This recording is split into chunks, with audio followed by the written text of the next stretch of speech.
Canal 9 Bio Bio Televisión presenta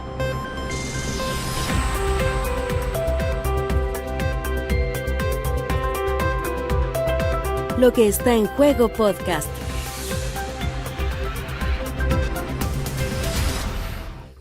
Hola, ¿cómo están? Un gusto tenernos que nos acompañen. Hoy día Priscila no nos acompaña, no se equivocó, nos tomamos el programa. Vamos a utilizar ese concepto solamente de tomarnos el programa. Pues vamos a entrar en la discusión asociado a algunas temáticas que se han tratado sobre esto durante la semana. Este es nuestro capítulo 19 de Lo que está en juego podcast, que se transmite por Canal 9 y también por todas las redes sociales. Nos pueden encontrar en Spotify, en YouTube también y obviamente en el Canal 9.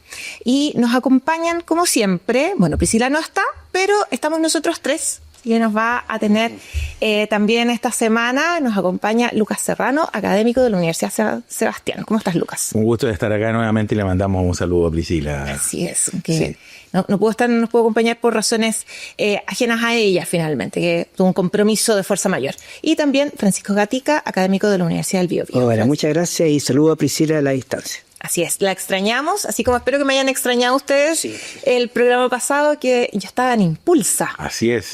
Y eso yo creo que debe ser un tema con el que deberíamos partir. Recopilando un poco lo que ha sido esta semana de temas políticos, hay varias cosas que queremos conversar hoy día en el programa. Uno es lo que dejó Impulsa, si bien ha pasado una semana de este foro que se realizó en la región del Biobío, que congregó a algunos de los candidatos presidenciales, no los que están liderando las encuestas, pero no por ello menos importante de escucharlos. Estuvo Franco Parisi, estuvo Marco Enrique Ominami y Johannes Kaiser en nuestra región.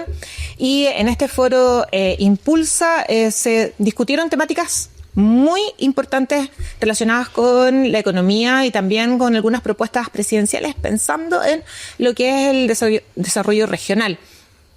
Quizás lo que más llamó la atención es el discurso de Oscar Landerreche, que presentó una visión bastante interesante de lo que debería ser el desarrollo regional y también pensando en lo que se viene a futuro. Entonces, yo lo primero que les quiero preguntar, y que yo creo que tenemos que partir conversando con eso, pero después podemos conversar de lo que ocurrió allí, lo que ocurrió en Icare ayer, con otros candidatos presidenciales y lo que ha sido esta semana política.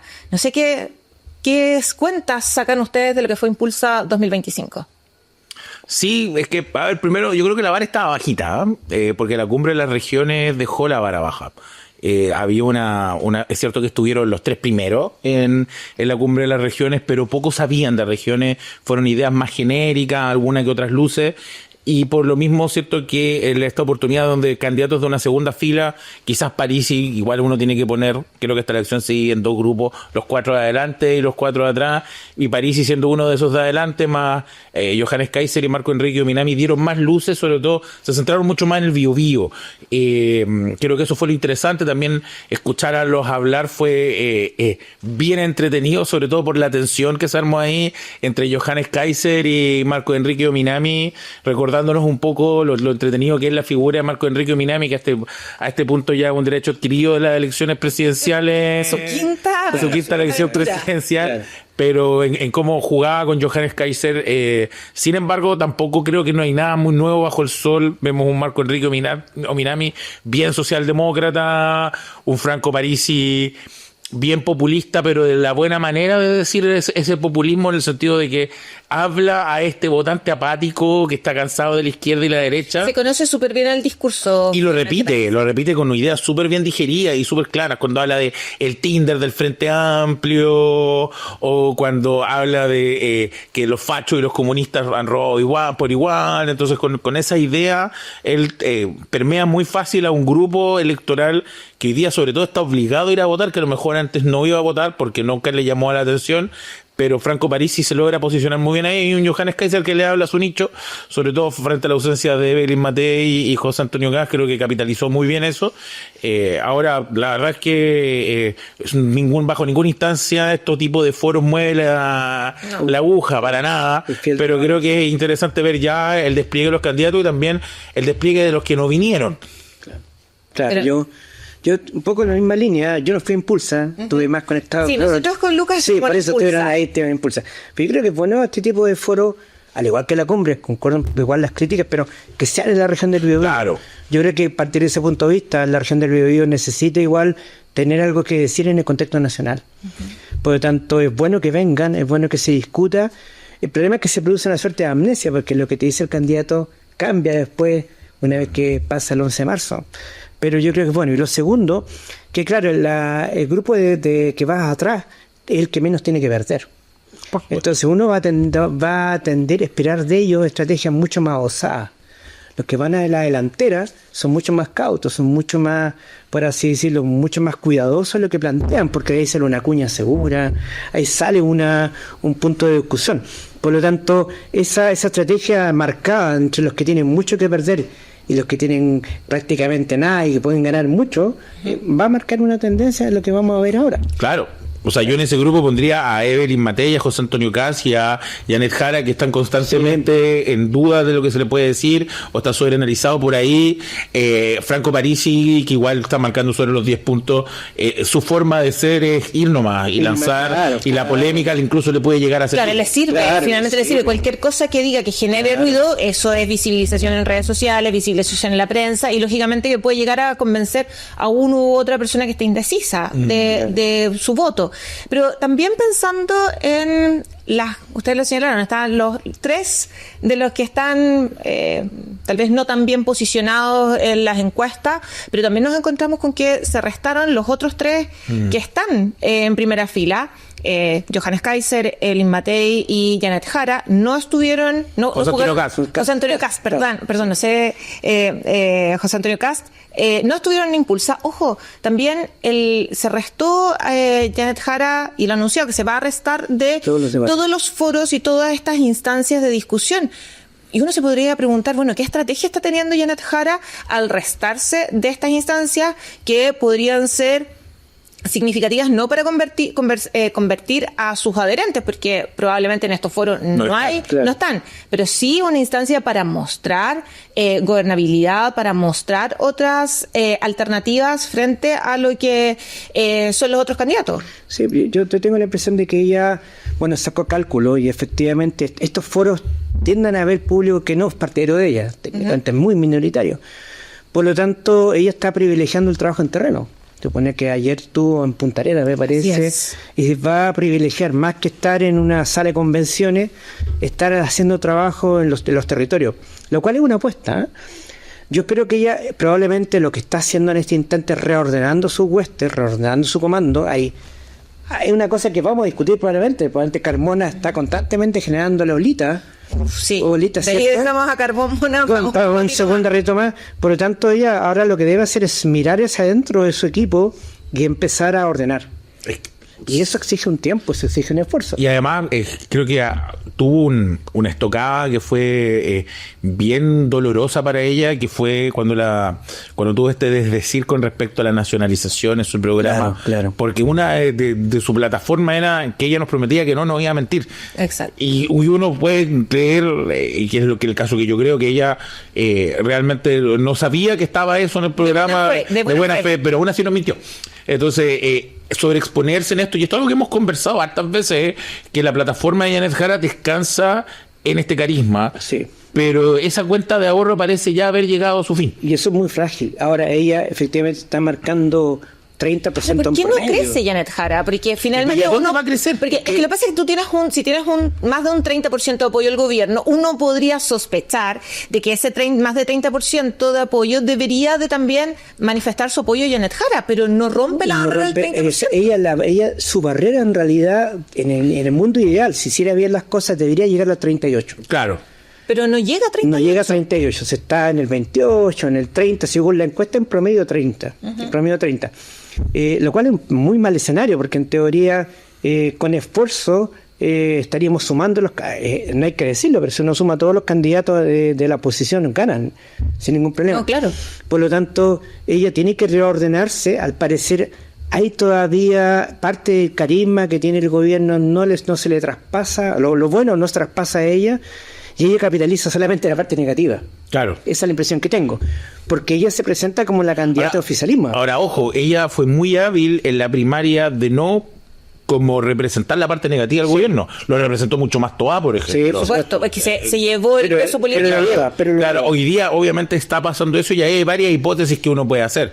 Quizás la más inocente de la hipótesis es decir, bueno, todavía hay un grupo de indecisos, todavía Artello, Minami, algún voto le va a sacar a Janet Jara, por ahí alguno era Iningol. Entonces, habrán ahí entre esos indecisos y ellos 8, por eso digo, es más inocentona esa hipótesis. Pero hay una segunda hipótesis que es un poquito más compleja, es decir que hay gente del progresismo que ya sea porque a lo mejor la considera muy a la izquierda Janet Jara o viceversa, considera que estas moderaciones precisamente de Janet Jara como dejar al aborto fuera del programa son estocadas fulminantes que hasta en un momento de tensión, o sea, ya pensando en una segunda vuelta, antes de eso no se van a ir a votar por Janet Jara y no van a mostrar su preferencia por Janet Jara, porque yo estoy de acuerdo con Francisco que su techo ideal es el 38 y yo creo que en la elección presidencial en primera vuelta se va a acercar a ese número, no lo va a pasar ni por si acaso, pero es porque todavía hay muchas personas que van a ir a votar por Janet Jara regañadienta y que si no lo hacen en primera,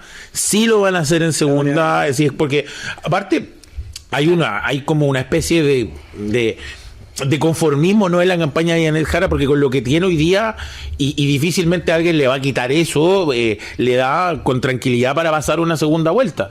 Entonces yo creo que estamos administrando un poquito su posicionamiento, además la campaña está en una especie de pseudo pausa hasta de vuelta al 18, cuando van a entrar con fuerza y ahí, así que la aguja al no moverse tanto, yo creo que Janet va a tratar de mantener ese nicho que tiene hoy día en vez de salir a buscar, porque no le ha funcionado.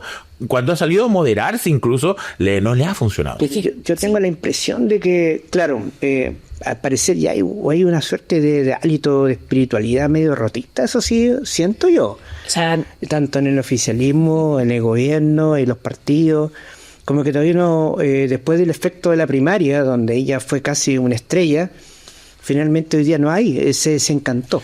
Hay estrellas que son fugaces. Sí, porque además también, esto que hemos conversado ya hace varias semanas, de que da la percepción de que el oficialismo dio por perdida la presidencial. Y eso se refleja no solamente en lo que hemos visto últimamente, que falta apoyo a Janet Jara. Uno no ve a las figuras tradicionales de el oficialismo. No estoy pensando en el gobierno, estoy pensando en los partidos oficialistas. ¿Dónde está el Frente Amplio en la campaña?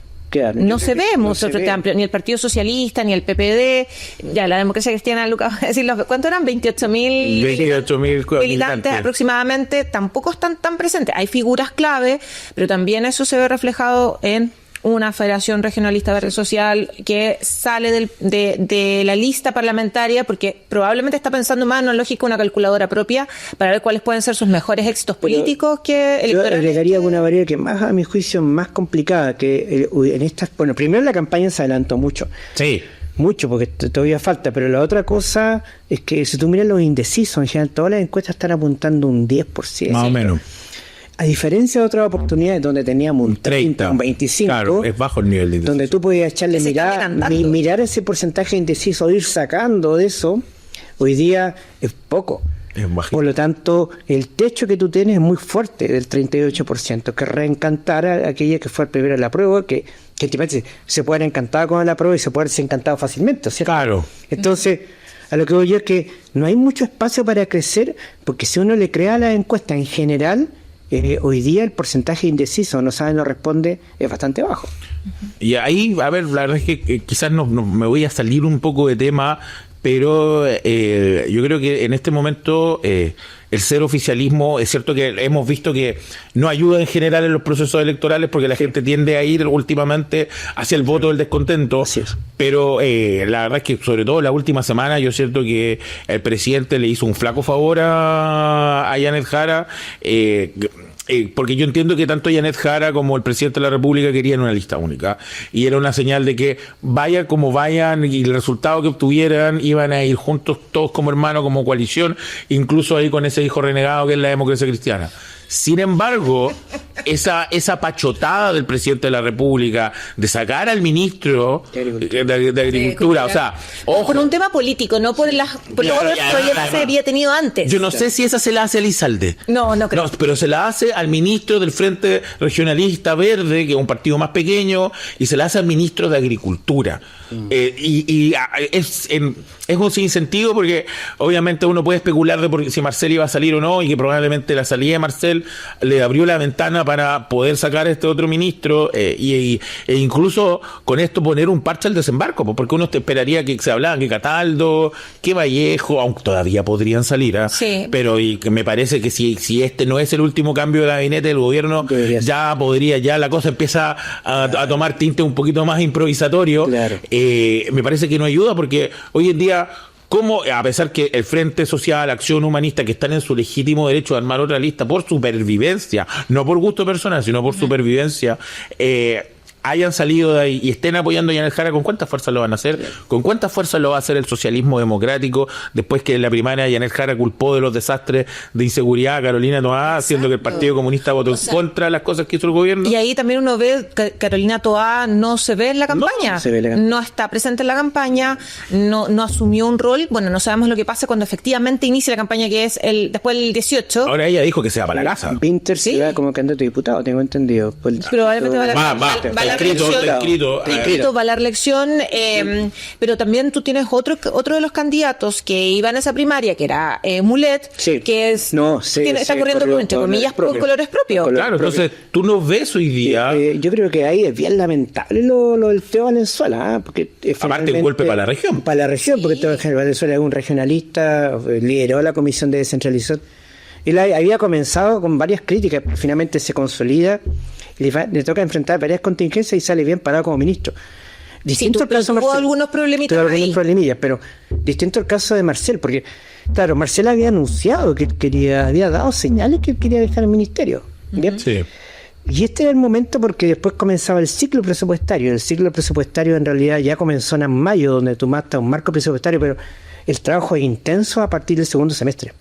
Sí. Entonces tú como ministro de Hacienda, hay varias cosas amarradas del presupuesto. Amarraditas, pero en rigor, y esta discusión va a ser especialmente compleja porque vamos a tener diputados que se van, diputados que están empezando a reelegirse, vamos a tener un conjunto de incertidumbre de cómo queda el presupuesto para el 2026. Entonces el ministro de Hacienda, el espacio que tenía para dejar era este. O si no, tenía que esperar ya hasta marzo. Yo incluso diría que el espacio debía haber sido previo. Yo creo que esperó muy al filo del límite presupuestario. Claro, se esboza que hay razones personales. También él lo dijo, que habían sacrificios familiares que él había tenido que someterse por estar en la primera línea de la economía. Pero más allá de los tiempos presupuestarios, yo creo que en los tiempos políticos, dado también el contexto de que su pareja compitió, quizás el momento hubiese sido en la primaria de salir. Si ya vislumbraba que no iba a durar, porque ahora quedan 6 meses. Claro, esta era la última gran batalla del gobierno, donde además entiendo que dado los tiempos el presidente no quiso apostar por una figura, aunque no la hay al nivel de Marcel, pero que tuviese quizá ese tinte de experto, y apostó por una de las figuras más resistidas por la oposición, por la prensa en general y por los gremios, como es el ministro Grau. Sí. Y nuevamente vuelvo a usar la palabra tosudez del presidente de la República. Sí, eso también les quería que conversáramos. O sea, la llegada de Grau de Economía, Hacienda, que no ha sido un ministro que haya bien, no sé si bien evaluado, en realidad si existen ministros bien evaluados en el gobierno en estos momentos, pero que tiene, por lo menos con la región, una situación de amor y de odio, pero además la llegada de Álvaro García, que el viejo estandarte, estandarte de la concertación. Fue ministro de la concertación. O sea, fue ministro, no recuerdo si de Elwin, pero ese ministro de Frey, de la... Sí, y vigente en términos políticos. Claro. Sí, yo creo que es curioso lo de Grau. Lo de Grau siempre ha generado anticuerpos, Sí, es que es muy resistido. Es resistido, pero no hay un motivo. Bueno, pueden haber varios temas, pero cuando sale Boric, se especuló que él podía ser ministro de Hacienda. E incluso hizo cuñas en prensa donde efectivamente habían ruidos, pero no lo fue. En rigor siempre fue muy resistido. Ahora él tiene capacidad de manejo político, lo hemos visto en varios espacios, lo de Huachipato también lo vimos. Finalmente el tema pesquero se zanjó, y así otras leyes más. Por lo tanto, yo creo, para lo que queda finalmente de gobierno, finalmente estos 6 meses el foco de la atención va a estar en el presupuesto. Y si él define un presupuesto austero, yo creo que la discusión va a ser bastante más... Es que ahí juntémoslo con la reflexión anterior. Si está la idea de que el oficialismo está dando por perdida esta elección, sí, que no es muy difícil de teorizar, obviamente las encuestas dan una realidad que puede moverse y uno nunca sabe, pero la probabilidad se está abriendo para José Antonio. Entonces, bajo esa lógica, estamos entendiendo que esta discusión presupuestaria es armarle básicamente un presupuesto al próximo presidente, que pudiese ser José Antonio Kast. Y ahí, obviamente, yo entiendo que Grau tiene los títulos y tiene la trayectoria, pero sin duda alguna también se ha mandado errores cuando su subsecretario fue a plantear los datos erróneos en la comisión, o el otro día que fue a jugar el partido en vez de ir a una reunión que...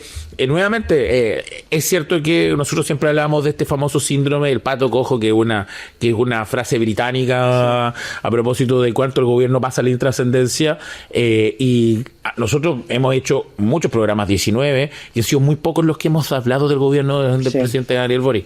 Distinto se hubiese sido en otros años. Probablemente si fuera el primer año de gobierno, todos los días. El foco todos los días en contexto de campaña. Y el gobierno trajo la pelota a su cancha un rato, volvió a entrar en siglo de noticias, esto es la agenda, pero por situaciones donde no queda tan bien parado. Porque obviamente el trade-off de una figura como Marcel versus una figura como Grau es un downgrade bastante fuerte. O sea, lo mismo decía Francisco, al principio Grau sonaba como ministro de Hacienda, y el momento que se nombra Marcel fue una especie de salvavidas o un elemento de validador de la intención del gobierno de Gabriel Boric en materia de Hacienda. Sí. Claro, y además también generó un alivio probablemente en muchos sectores económicos cuando surge con fuerza, y además cuando se presenta a Mario Marcel, que en ese momento era y él lo señaló también hace poquito, que era el ministro de más edad del gabinete. Sí, claro. Que traía la experiencia, pero además respetado transversalmente. Era presidente del Banco Central durante el gobierno de Sebastián Piñera. O sea, incluso leí algunos comentarios de Ignacio Briones, ex ministro de Hacienda, ex candidato presidencial también, de la centro derecha, que él dijo hay que alabar la gestión del ministro Marcel porque Hacienda no es fácil, y dijo me va a traer probablemente varios bots y haters en redes sociales, pero había que reconocer que él había hecho una muy buena gestión. Sí, es interesante porque bueno, la gente derecha disparaba mucho a Marcel hace pocos meses atrás y ahora lo lloran mucho, ¿eh? Es curioso esa figura, pero Enrique no sabe lo que tiene hace que la tiene, una pareja. Sí, ya eso lo sabemos. Ahora bien, claro, los marcos presupuestarios para el 2026 yo creo que vamos a tener un presupuesto bastante austero. En rigor, las expectativas de crecimiento no van a ser muy altas, van a estar quizás cercanas al 2%. Se va no era uno de las cosas que tenía propuesta el gobierno crecer. No, en rigor, entonces... Claro, vas a estar discutiendo un presupuesto con la expectativa de un gobierno de derecha el próximo año.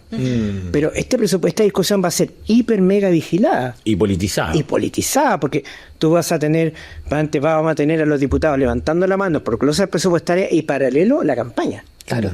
Y la campaña viene desatada. Porque además la votación del presupuesto tiene que ser a fines de noviembre.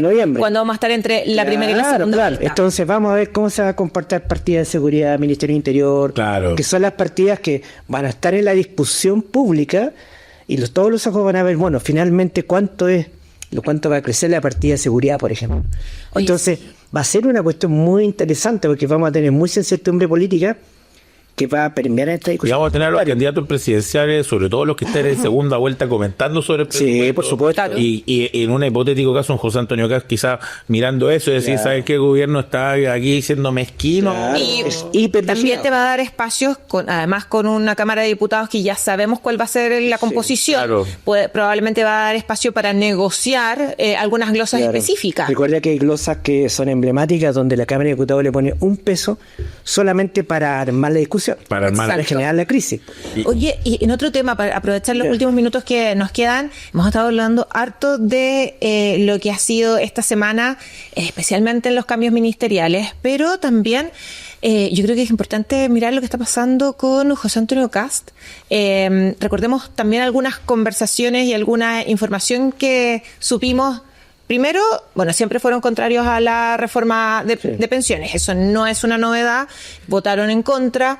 Pero también, especialmente con la llegada de de Fontaine a su equipo económico. Recordemos que Bernardo Fontaine fue convencional constituyente, que fue en cupo de Chile Vamos y específicamente de Bópoli o Renovación Nacional. De uno de esos dos partidos uno podría pensar, entonces, una persona de un pensamiento de derecha un poquito más moderado. Sin embargo, ahora aterriza en el comando de José Antonio Kast.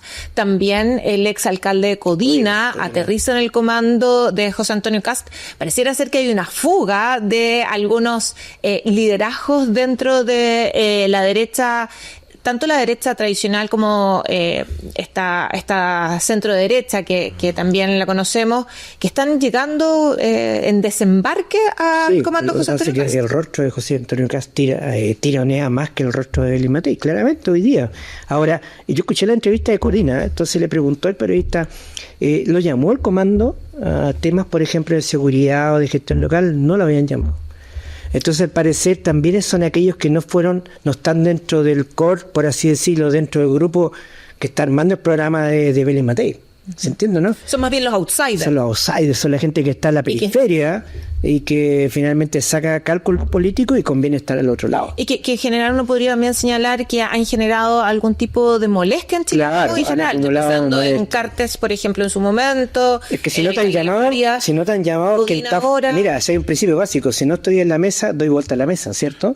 Eso es. Además, hay que tomar ciertas consideraciones. Primero, en política, sabemos que el primero que habla de un tema gana. Claro. Y José Antonio Kast lleva mucho tiempo hablando de temas como ecoseguridad.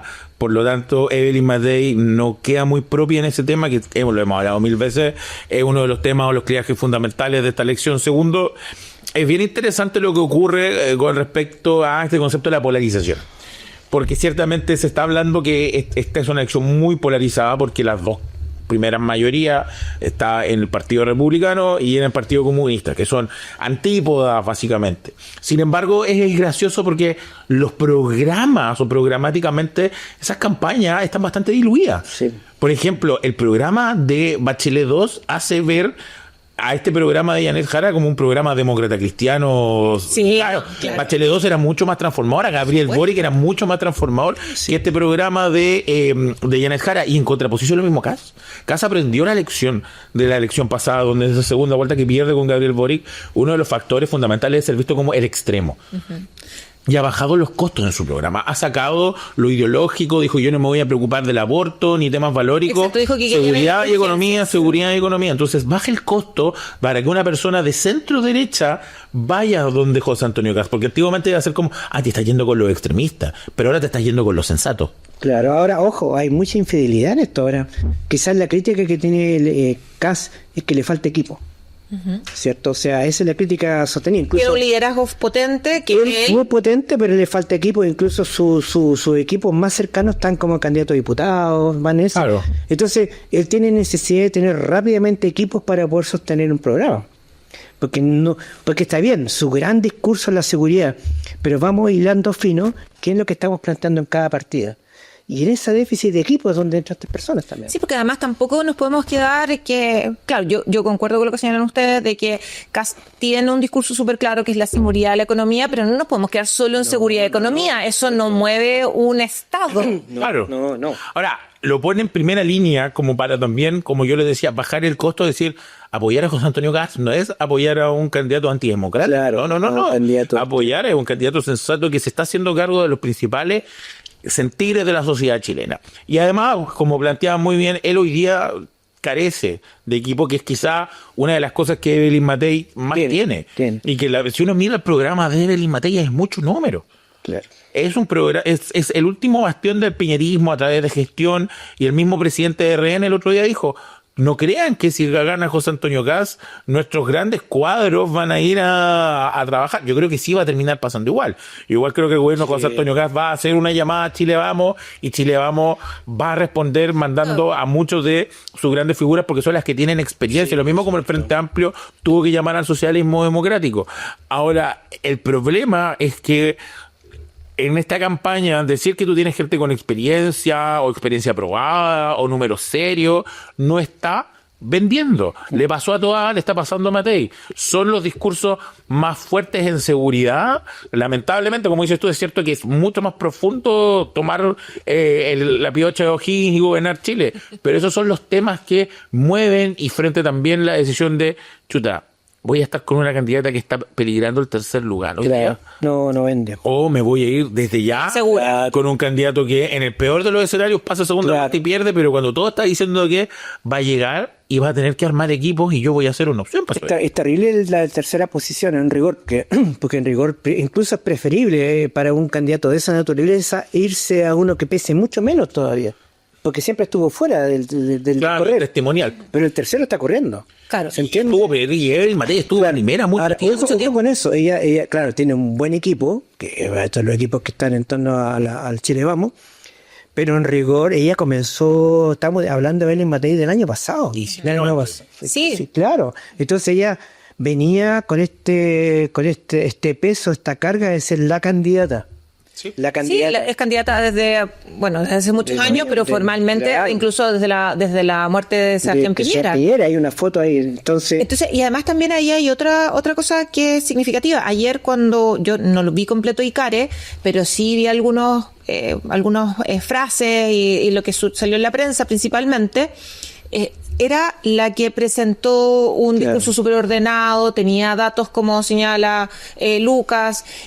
Siempre en la Mateo. Siempre la que entrega el TPT. Y ya lo hemos conversado. Claro. A los Mateos parece que no les va tan bien en las elecciones presidenciales últimamente. Es que el votante y la sociedad no vive a eso, no siente eso. Porque la verdad es que yo podría plantear que mirando así los equipos muy rápidamente, quizás el equipo con más experiencia de gestión y con lógica ejecutiva es el de Evelyn Matei. Ella es la que tiene mayor experiencia también a llevar un municipio y la mayor experiencia política, pero eso hoy día no se traduce en nada. Lo que pasa es que, claro, hay una distinción, porque uno podría esperar el discurso súper ordenado, súper estructurado del ministro sectoralista.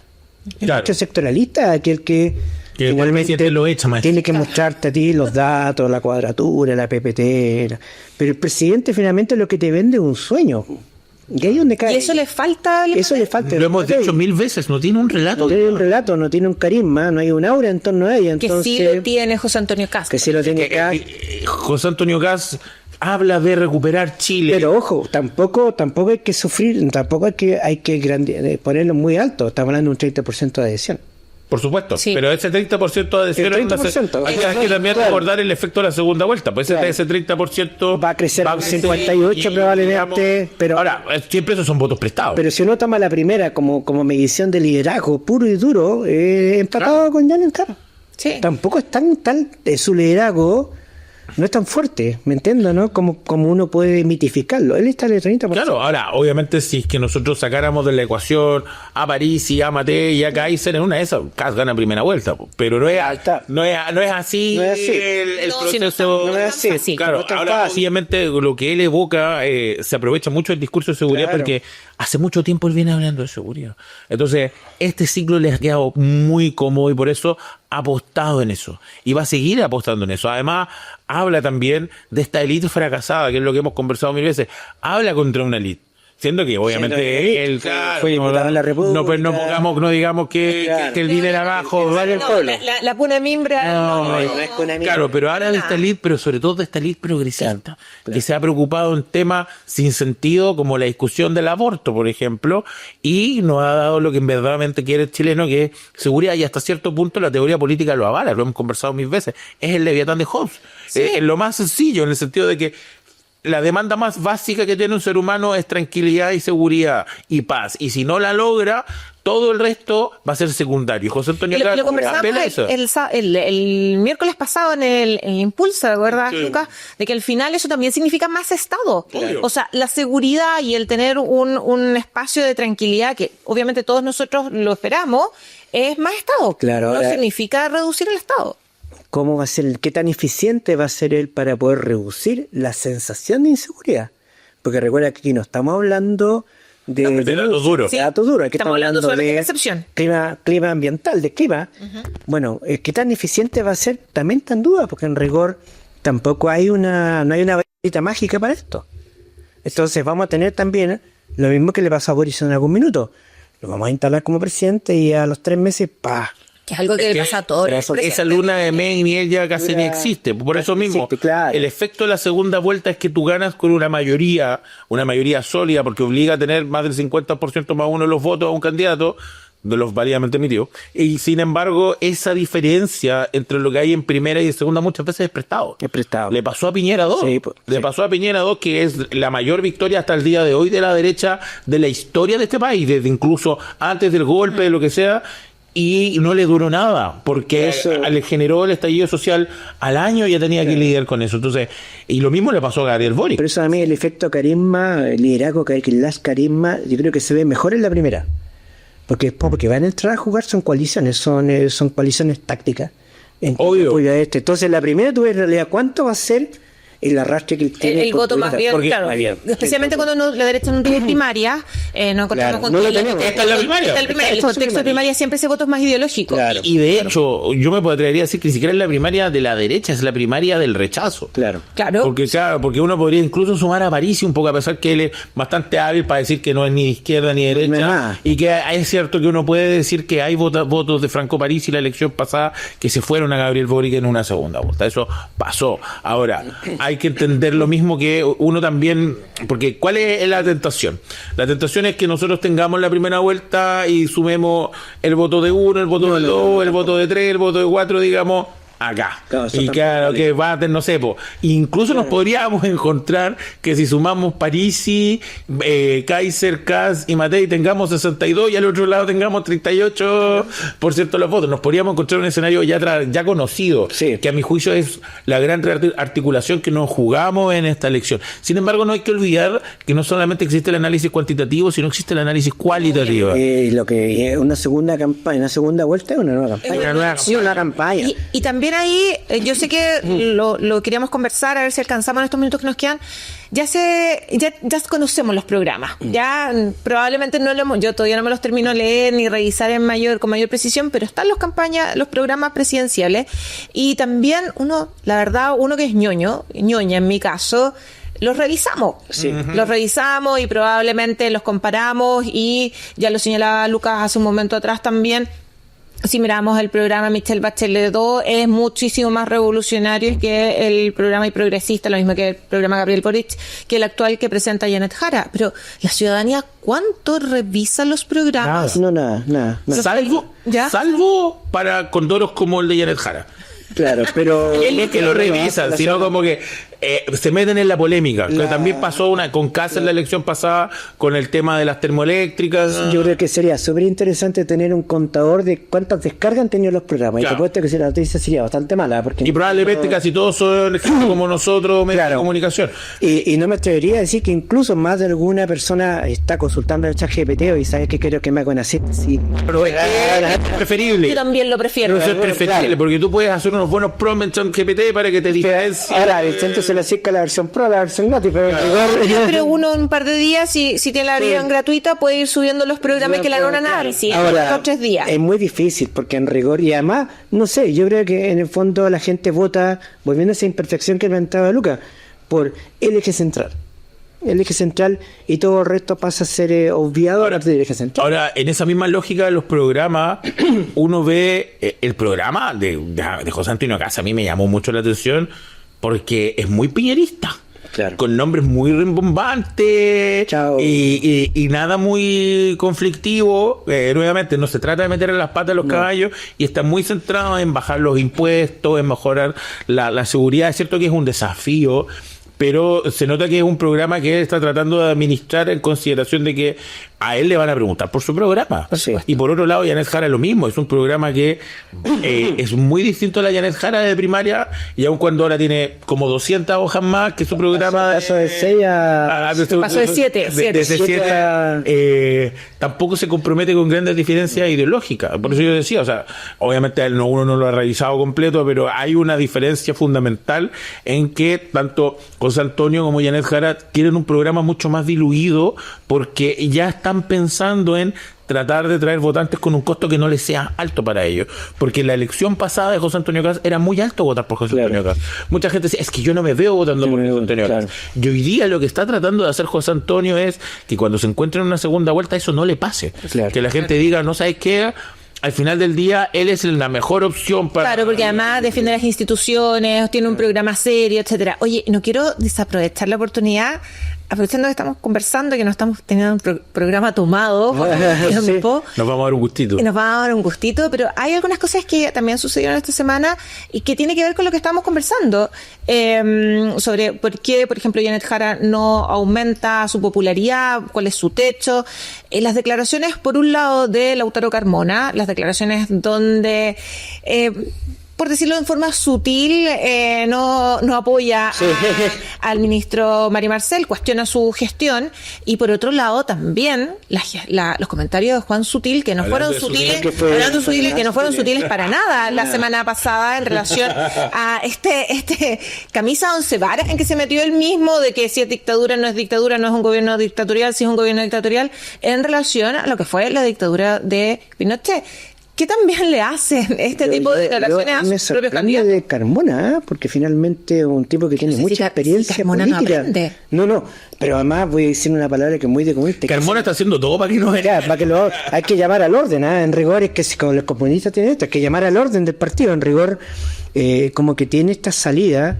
Dicen las malas lenguas que quedó un poco dolido por lo del hijo, escuché yo, claro, que también participó en las 6 páginas y que ahora no participa tanto, pero en rigor le hace daño. Lo mismo pasaba con Jado hace poco tiempo atrás, po.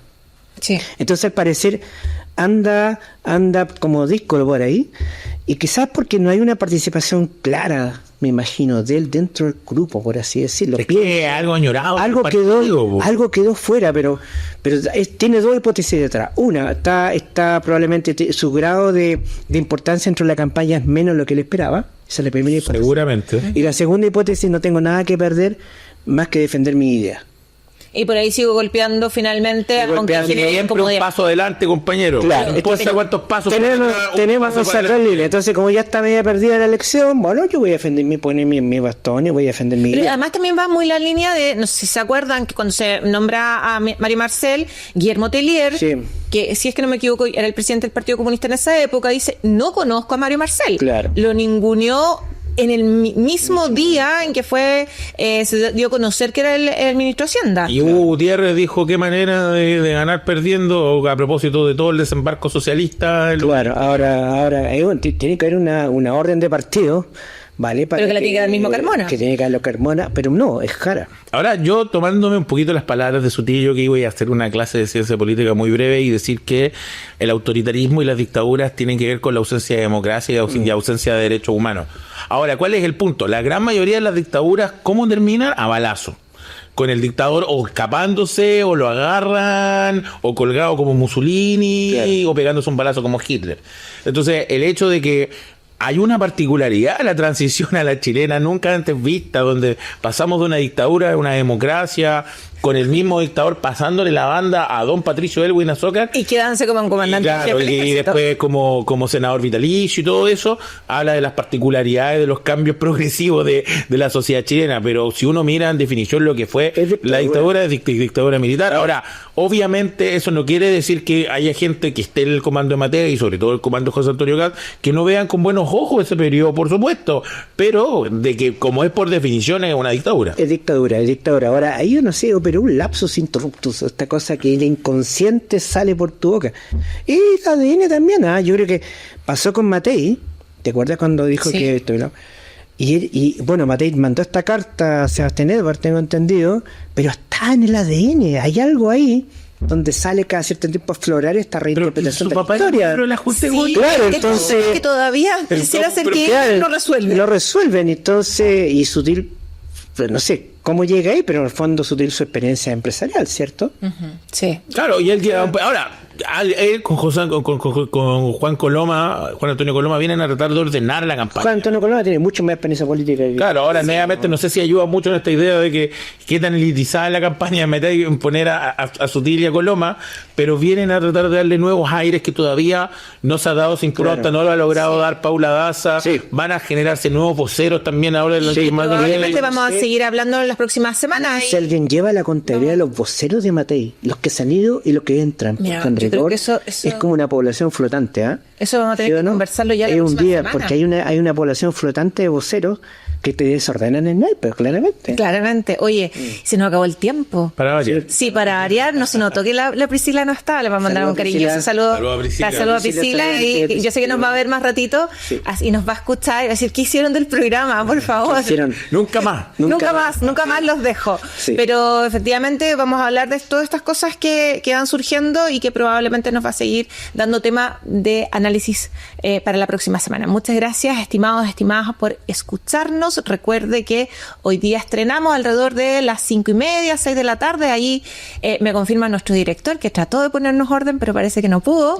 5:30, 6 de la tarde estrenamos en redes sociales, Spotify, también en YouTube nos puede estar buscando y obviamente en Canal 9 hoy día en la noche y retransmisión mañana jueves a las 5 de la tarde. Así que muchas gracias, Francisco. Muchas gracias y nos vemos el próximo miércoles en el programa número 20. Así es. Especial número 20. Muchas gracias, Lucas. Nos vemos la próxima semana. Que estén muy bien. Adiós. Adiós, nos vemos.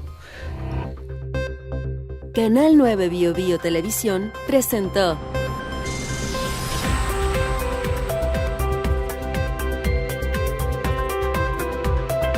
Lo que está en juego podcast.